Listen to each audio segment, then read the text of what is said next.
जब अटल जी तक चुनाव हारे थे और उससे हम खड़े हुए और आगे गए हैं। और हमारी पार्टी ये कोई माँ बेटों की, पिता पितरों की और परिवारों की पार्टी नहीं है। ये कार्यकर्ताओं की पार्टी है। ये कभी किसी नेता की पार्टी नहीं बनी।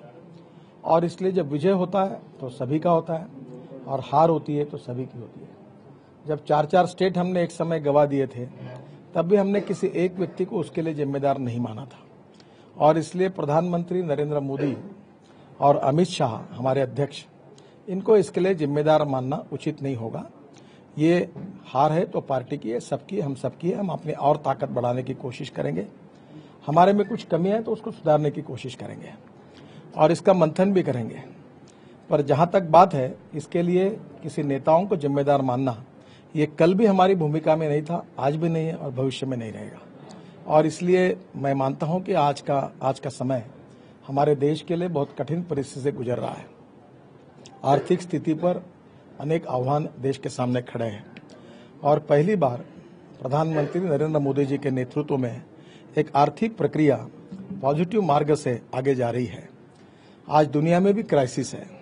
ऐसे समय देश के हित में, पार्टी के हित में और हमारी विचारधारा के हित में माननीय प्रधानमंत्री नरेंद्र मोदी और पार्टी के अध्यक्ष अमित शाह, इनके पीछे पूरी ताकत से खड़े होना, यही देश की सबसे बड़ी आवश्यकता है। और मेरा विश्वास है कि निश्चित रूप से हम सब लोग मिलकर इसी मार्ग से जाएंगे।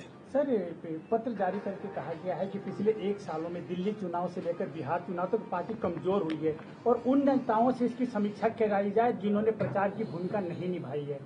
तो कहीं न कहीं देखिए, पहली बात तो ऐसी है, जब जीत होती है तो जीत का न कोई मूल्यांकन होता है, न कोई अध्ययन होता है, न कोई कमेटी बनती है। ये सही कहा गया है कि विजय के पिता अनेक होते हैं, पराभव अनाथ होता है। और जब डिफीट होता है तो जानबूझकर मीडिया में भी ये काम आपको भी करना पड़ता है कि इसके लिए कौन जिम्मेदार है। मैं हर समय यही मानता हूं कि कोई उम्मीदवार अगर हारता है और कोई पार्टी हारती है तो उसने अपना आत्मपरीक्षण करना चाहिए कि हमने उसमें से आगे और बढ़ने के लिए हमारे क्या क्या सुधार करने चाहिए। ये बात जरूर है कि चुनाव में पार्टी करके अगर हमारी हार बिहार में हुई है, इसका मतलब हमारे वोट कम नहीं हुए। ये अभी इसका आने वाली राजनीति है Bharatiya Janata party versus all, ये होने वाली है। और इसलिए हमको हमारी वोट बैंक और ब्रॉड बेस से बढ़ानी होगी। और हमारे पार्टी में जो नेता है, लोकतांत्रिक पार्टी है, बोलने का अधिकार सबको है, पर हमको ये चिंता करनी पड़ेगी कि हम किसी भी प्रकार से ऐसी बात ना कहें जिसके कारण पार्टी अड़चन में आए। और मुझे लगता है कि अध्यक्ष जी से मैंने भी अनुरोध किया है कि इसके बाद पार्टी में बयान देते समय अगर कोई गैर जिम्मेदार बयान देते हैं तो उनके बारे में भी पार्टी को कठोर भूमिका अदा करनी होगी। हम सब लोग मिलकर पार्टी को आगे बढ़ाए और देश को बचाए और हमारे देश को आगे ले जाए, इसी के लिए हम कार्य कर रहे हैं और यही हमारी भूमिका है। जो बड़े नेताओं ने जो अपनी चिंताएं व्यक्त की, उनसे बात की जाएगी पार्टी में? हर बार होती है और होती रहेगी। क्या आप इनसे संपर्क करेंगे, बातचीत करेंगे अडवाणी जी? और हमारा संपर्क करने के लिए मीडिया को बताने की जरूरत नहीं है। अडवाणी जी के जन्मदिन पर ही मेरी उनसे विस्तृत बातचीत हुई। मैं नागपुर में था, होती रहती है। हम एक परिवार है और परिवार में हमारी आपस में चर्चाएं होती रहती है और अगर हमारी कुछ कमियां हैं तो हम सुधारेंगे। इसके बारे में हम ये नहीं कहेंगे कि हमारी हर बात सही है। ये पार्टी ने अनेक कठिन प्रसंगों से गए हैं। अटल जी और अडवाणी के नेतृत्व में एक समय तो हमारी 2 सीटें भी आई थी। यही लोग कह रहे थे कि ये पार्टी खत्म हो गई, उससे भी हम खड़े हुए और आगे बढ़ते गए। चुनाव में ये हर चुनाव जीतने की स्थिति में रहता है ऐसा नहीं होता। अनेक चुनाव हारते हैं, अनेक चुनाव जीतते हैं। ये प्रक्रिया चलने वाली है। चुनाव हारने से कोई समाप्त नहीं होता और चुनाव जीतने से कोई परमानेंट जीतने वाला नहीं होता। हार और जीत ये चलती रहती है। फिर भी बिहार में हमको अनपेक्षित रूप से जितना हम चाहते थे उतना नहीं मिला और इसका कारण एडिशन जो हुआ है अरिथमेटिक का तीनों पार्टियों में, इस कारण हुआ है।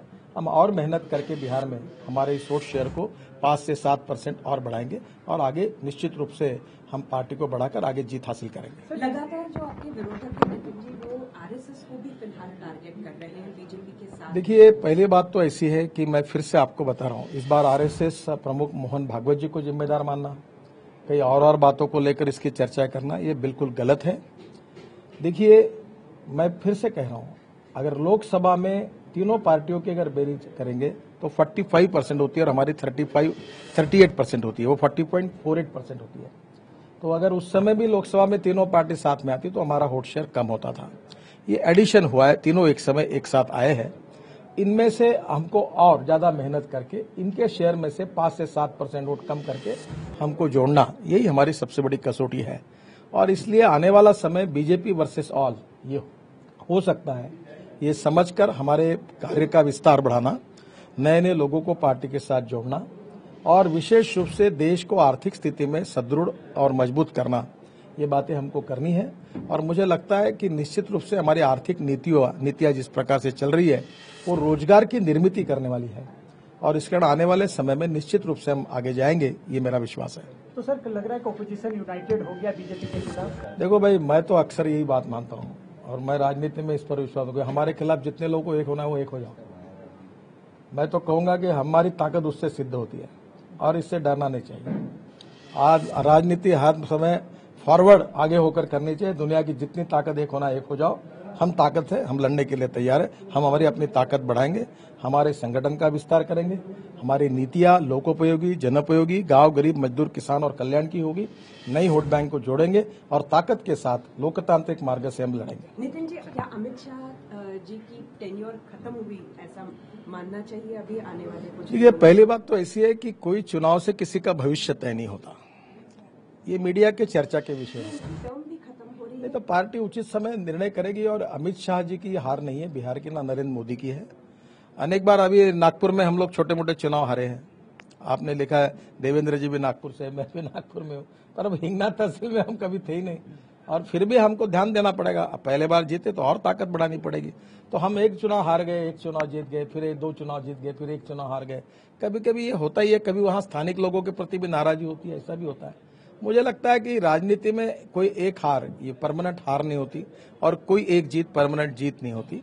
ये बात जरूर है कि हमको ग्रास रूट पर, ग्राउंड लेवल पर लगातार हमारी संगठनात्मक कार्य का विस्तार और हमारे जो कार्य और कार्यक्रम है उसका विस्तार करके नए नए लोगों को जोड़ने का काम हमने निरंतर करना चाहिए।